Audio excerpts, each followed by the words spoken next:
creative living, utilizing today's technology with the best of the past to bring you innovative ideas and up-to-date information for creative lifestyles in today's active world. With your host, Sheryl Borden. Thanks for joining me today for Creative Living. We're going to demonstrate a variety of festive foods and show you some beautiful finishes for unlined jackets. One of my guests is Connie Moyers, and she's with the New Mexico Cooperative Extension Service, and Connie will demonstrate some recipes for festive family gatherings, including family reunions and holidays. Her emphasis will be on chicken recipes, but she'll also prepare side dishes, hot rolls, and even dessert. She lives in Clovis, New Mexico. We'll begin the show today with Ray Cumbie, and she's a custom dressmaker, an artist, and a designer. And Ray will talk about the benefits of unlined jackets and show some beautiful finishes for these jackets. She explains that unlined jackets are so easy to stitch up. They're perfect in warmer weather to ward off evening chills or to wear when there's excessive air conditioning. And best of all, they're lightweight and very easy to pack for traveling. She's the president of the Association of Sewing and Design Professionals and lives in Baltimore, Maryland. Ray, thank you so much for being with us today. I know you've been sewing a long time, as I have, and sometimes I think about those poor people that are just learning to sew because a pattern may say, take a 5/8 inch seam or do a Hong Kong finish or a flat fell seam, and I think, that's confusing if you think you have to learn all of that to start with. So how do you approach it when you're teaching? Well, a seam is an integral part of any garment. So you want to make sure that everyone knows how to do a seam and that you do the seam that's required in the pattern. So if it says 5/8, you really need to put in 5/8 or it's not going to fit. It's not going to fit. And you need to read, especially if you're using an independent pattern, sometimes they actually use a 1/2 inch seam or a 1 inch seam. So you need to make sure you check the pattern and use the seam that they tell you to use. So in other words, we should really read that guide sheet first before we start sewing. That's exactly right. I don't always do that, you can tell. I understand, I know. So especially when you've been sewing a while. But when I learned to sew, there weren't sergers and there weren't a lot of seam finishes. You just made your seams and pressed them open and went on. But we now find, as the industry has more machines and they're available to home sewers, that they do make a very nice garment and they allow the garment to last longer and to just look a little more professional or according to what we call the industry standard, which really is a serged or finished seam pretty much everywhere in a garment. Well, this is a great sample that you brought because you said you use this when you're teaching sewing because it has just about every type of seam finish you could imagine. You're exactly right. An unlined jacket is so easy to make and fun. A lining just makes it much more complicated to put together. That's exactly right. But you want your unlined jacket to look neat on the inside. And I talk about this a lot with my students. So this would be actually a Hong Kong finish. It's a little binding, but it has a raw edge on the other side, so it's not that hard to put on. And it just makes that facing look perfect, doesn't it? It's just so much easier, so much prettier. And this is on the bias, that Hong Kong finish. It has to be because it's going around a curve. And I was going to say, and it lays nice and flat. And in order to do that, you have to cut that on the bias. This Hong Kong finish back here is on the straight of grain because it is because this is a straight line. And it doesn't need to be on the bias. You're not curving anywhere. And I just wanted to use this this salvage off of the fabric. This was a vintage piece of vintage 1980 piece of home decorator fabric, and I just thought it was so fun, and it's fun to put those little details in your garments, I think. Only if you sew do you notice those things. That's exactly right. That's exactly right. So on the sleeve here, we've actually done a binding, and the reason you do a binding on the sleeve is so on either side it looks neat. So there's a no Hong Kong finish is raw on one side. A binding just has that second side also turned under, and I have some samples I can show you later.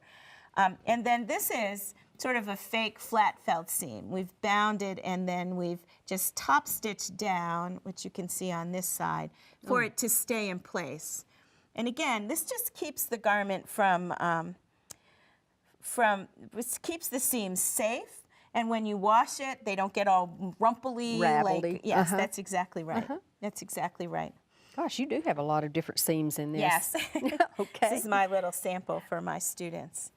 This is another example of a Hong Kong finish, although this is done in silk, a China silk, which is a very lightweight, almost like air.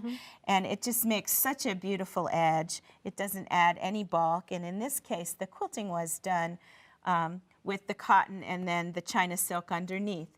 So this is just a serged edge. So it wasn't pressed open. It looks like 5H. That's exactly right, serged together. And then this is your Hong Kong finish here on the edges where the jacket might fly open and you want it to look particularly beautiful. And I noticed you carried that through the hem. Also into the hem, that's right. It keeps the hem from getting bulky with a turn under. But it also is very, yeah. They're almost decorative. That's exactly right. Part of that's the way design. I like to think of them. And then this, in a sheer or lightweight cotton, if you have a serger, you can do a rolled edge seam. And I actually stitch the seam first at whatever size it's 5/8 required or to half. be. That's right. And then I set my machine to what's called the rolled edge, which creates this thread edge that just totally encases the seam, overcasts it. And cuts the excess fabric. Yes, that's right. It trims the excess fabric, overcasts it, and then it also, when you're piecing a lot of fabrics together, it gives you like an outline. It's like that outline that you see when you draw a sketch. And it just allows the fabrics to be separated in a decorative sort of way. Well, and I noticed too how lightweight it is. You don't have any bulky seams in this jacket. Right. But the other thing it does is it beefs up the cotton a little bit. You know, it's not quite as droopy as it might be because you have these thread seams that are giving it a little bit of support. Okay, you're going to show us now how to do a few of these techniques. I am. So this is, of course, your regular 5/8 inch seam. And I've shown you two of the easiest seam finishes. This is a pinked edge. You use your pinking shears. This is a very old-fashioned way. And if you just run one little line of stitching down there, it kind of secures it. It keeps it from raveling any farther. That's exactly right. And then this is what we'd call a standard serged edge. This is what we call the industry standard, and it does look very clean and neat. It does. Yes. Then, in this case, this is a serged edge, but the seam has been serged together and pressed to one side. And if you wanted it to look like a faux flat felt, you would just top stitch it. Yes, Yeah, and you would get the look of a flat felt without having to do that wrap step that is so complicated and difficult. Yeah, time consuming too. Right. Now this is a rolled edge serge like you finish. showed on the That's jacket. exactly right. Alone, and then here you see it with the seam being sewn and then the rolled edge over top of it. This is actually what you did on this. That's exactly right. That's exactly right. Yes. And then you can see how it looks when you open it out. It's just such a fun little decorative statement. That's right. So here in this one nice long seam, we have the step-by-step of a French seam. And a French seam is also a very old-fashioned seam and very beautiful, and particularly beautiful on shears, like organza or something like that. Because you don't want to be able to see. Because you don't want to see the seam at all. So you start by making your regular seam, and in this case it was about 1/2 inch. And then you trim it down very small to about 1/8 or 1/4, depending on how ravelly the fabric is. And then you go to your iron and you press it to one side pretty securely. And then you go to the machine and you actually, on the flip side, encase that seam with another row of stitching. Oh, you're just closing the whole seam. That's exactly right. So the first, you can't really tell on this linen because it looks the same front or back, but this is actually the front of the fabric. The first seam is on the front. You trim it and then you flip it to the back and put that second line of stitching, and this is what you end up with, and it's really a beautiful seam. And like you say, especially if you don't want anything to show. That's exactly right. Yes. A Hong Kong finish you make, and this I've done some straight ones and some curved ones. The first thing you do is you stitch on this bias strip, and you stitch it around. Then you trim it cleanly, flip it around, top stitch, And then if you wanted to actually be bound instead of Hong Kong, you would just fold that underneath. That's exactly right. Which is what you've done here. That's right. Otherwise, you just trim this off. Yes, right. And here is the same on a straight. This is not a bias piece because it's a straight line. You don't have to do the bias. So you pin that on. I have a little sample here of how you'd start. You pin that strip onto the fabric, and then you'd stitch, and then you press it and turn it. It's really important on these special seam finishes to use your iron as your friend and press so that it lays really nice and flat. The last thing you want on the inside of a garment is a lumpy seam. And when you've worked so hard on such a beautiful fabric. Right. So here you see a sample of a Hong Kong finish seam on an open seam, which is really just so pretty. And then I also made you some samples because you can buy this bias tape that's already made. If you're afraid to cut your, the bias strips, or you're not, you don't have a fabric you love, you can buy a cotton bias, and then you can, again, you just encase it. You just put it on and then trim it and then encase it. And it's a little, you get a very small edge there, but you do get a pretty edge. And then here I did a little sample of a flat film. Oh, using I like the flat bias fell tape. seam. I just think it's such a pretty finish. Okay. Yes. Well, it's really nice to know that we have so many options when we're sewing. Right. And it's fun to experiment with different types of seam finishes. Thank you very much, Ray. Oh, my pleasure.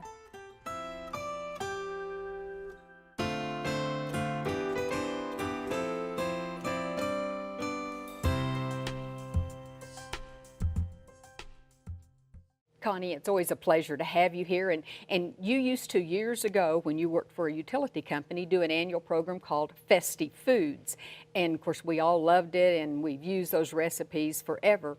But we're really going to take that a little farther today, because festive foods can be for any day, for an ordinary day, or for a holiday. That's right. You know, just sometimes when you want to do something special for your family, any time of the year. And, you know, some of the traditional things that we think about, like stuffing, or did your family call it dressing? We called it dressing. That's what we called it too, but we're going to use Mrs. Kubison's stuffing mix today. You know, in our family, that dressing mix or recipe's been passed down and passed down, but sometimes nobody knows how to make it then.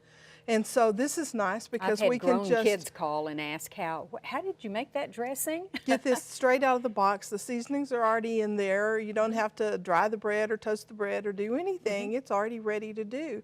Okay. So today I made some things to show you that we haven't cooked yet, but we can use it in stuffed bell peppers, and those pretty bell peppers This is the stuffing already mixed up. That's the stuffing already mixed up, and I just had to add onions, butter, and I added some apple juice and used the tops off of the peppers and chopped them up a little bit. So it gives it some color and texture. So this would bake just on a pan in the oven.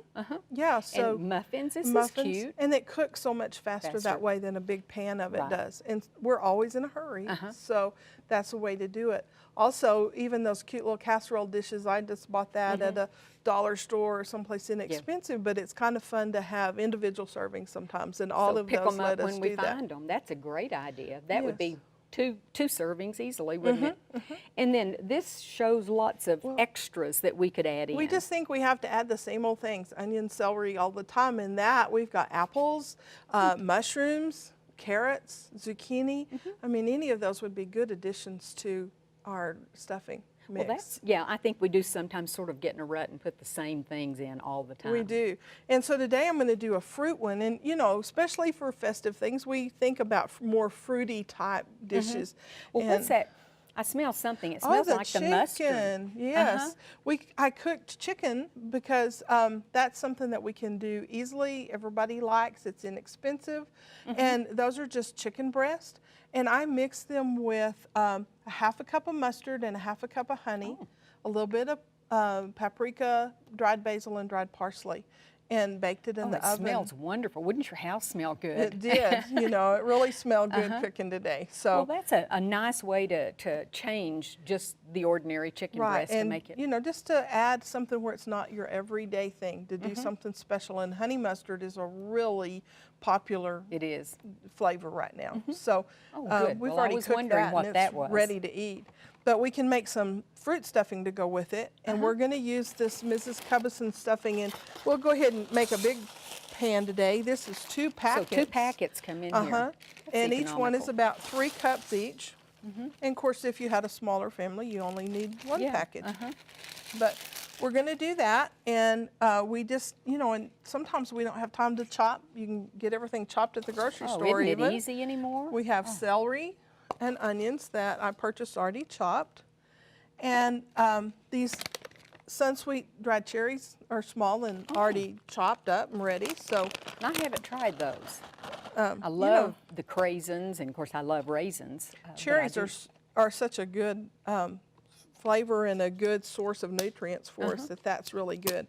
And then another thing that we don't think about a lot of times, have you seen these? No. They're calling them amaisins. They're dried plums or prunes that Sunsweet has that are called amaisins. I've never heard of that. And good. so I'll try this. they're really just chopped up prune. And so, you know, As many or as few. Yeah, and So there's a that's cup what's in good. here, so that's a good thing. And what we're doing is a cup of everything additional is what we're adding to it. Okay. Except for To the 2 bags, so we're making the large. Except for our liquid. And this is apple juice, but you could use chicken broth, you could use water if you wanted to, and I'm putting 2 cups of apple juice in here.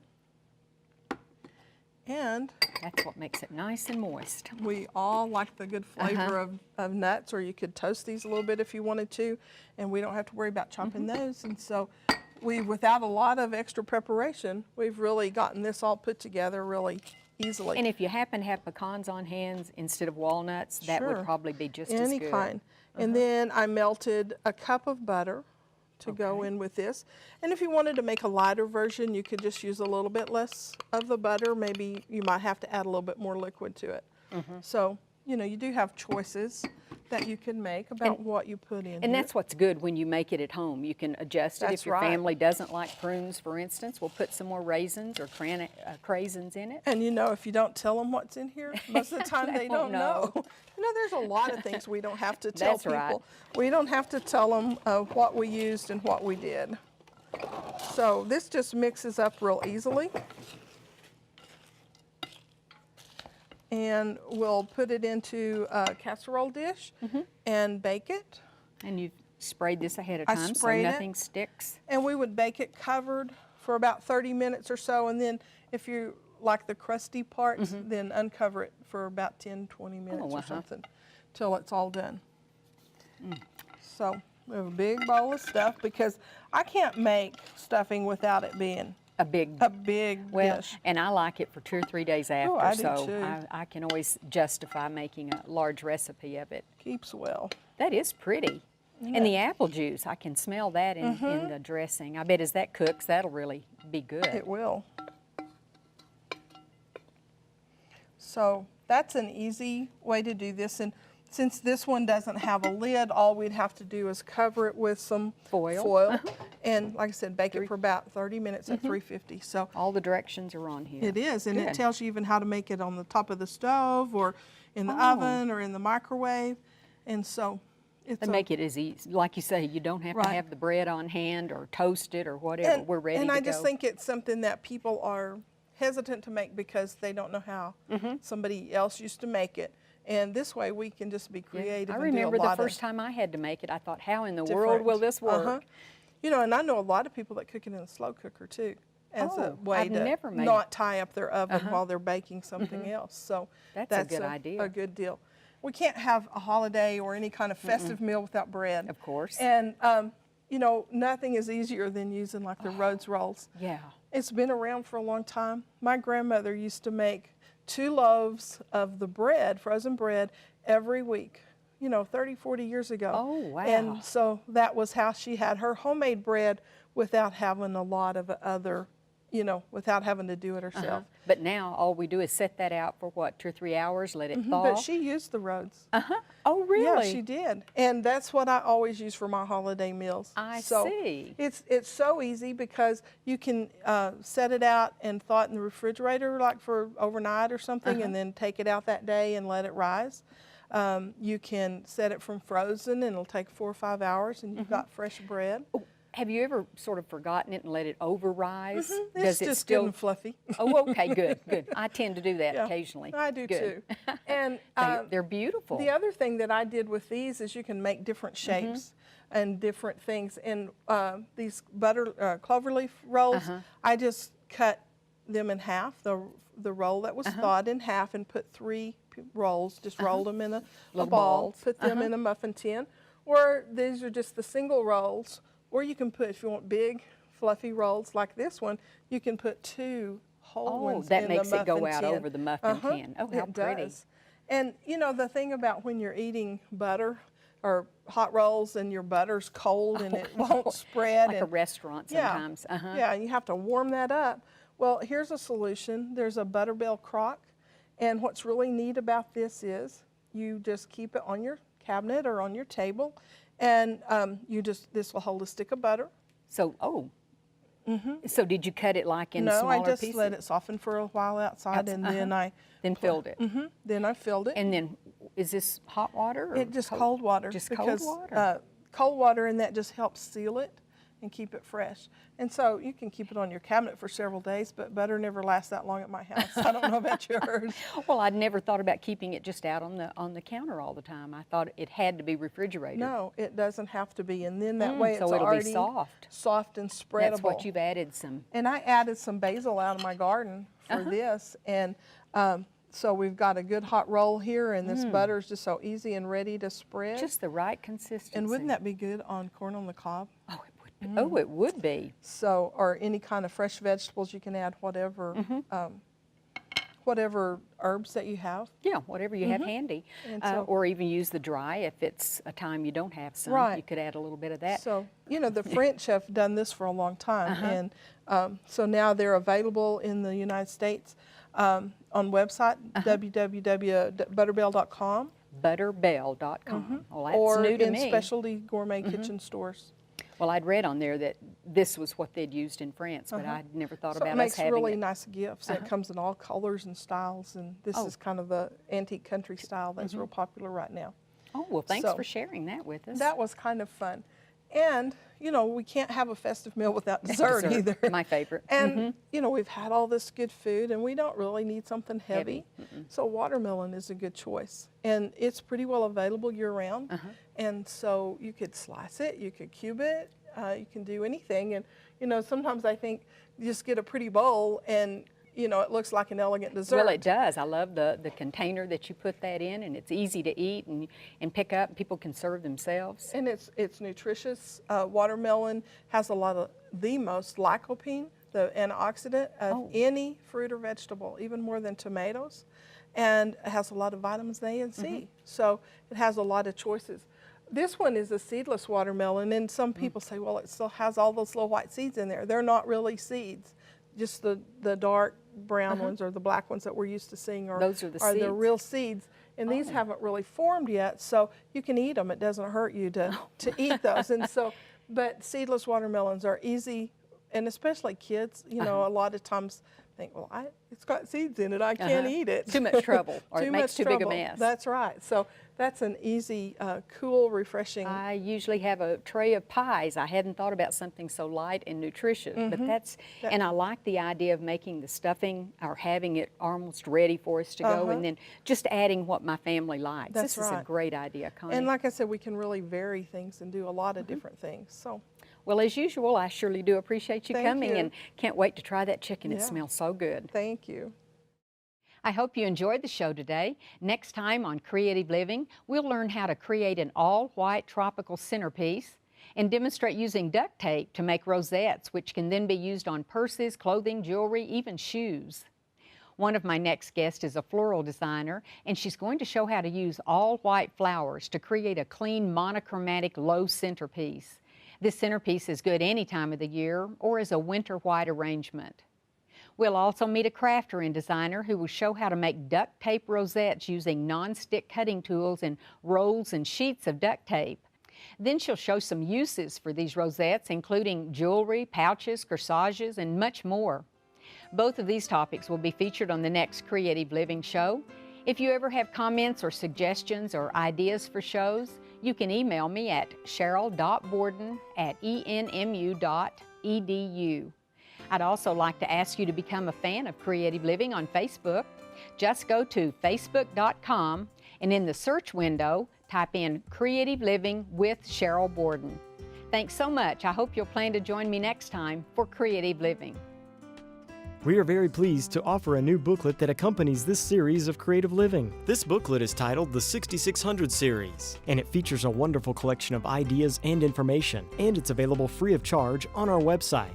Posted as a PDF file, you can simply download the entire booklet, or just the segments you're most interested in. As with all of the Creative Living booklets, you'll find information on foods and nutrition, clothing and fashion, health and beauty, home decorating, and much more. For your copy of this booklet, go to our website at KENW.org and then click on Creative Living. Scroll down to the booklet section and you can click on this booklet or any of the other booklets we have available online. Once again, just go to KENW.org, click on Creative Living, and download the booklet titled the 6600 Series.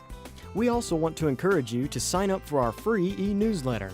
Just click on the Sign Up Now button and input your email address. That's all there is to it. You'll enjoy reading an up-to-date newsletter filled with interesting topics and information. Thank you.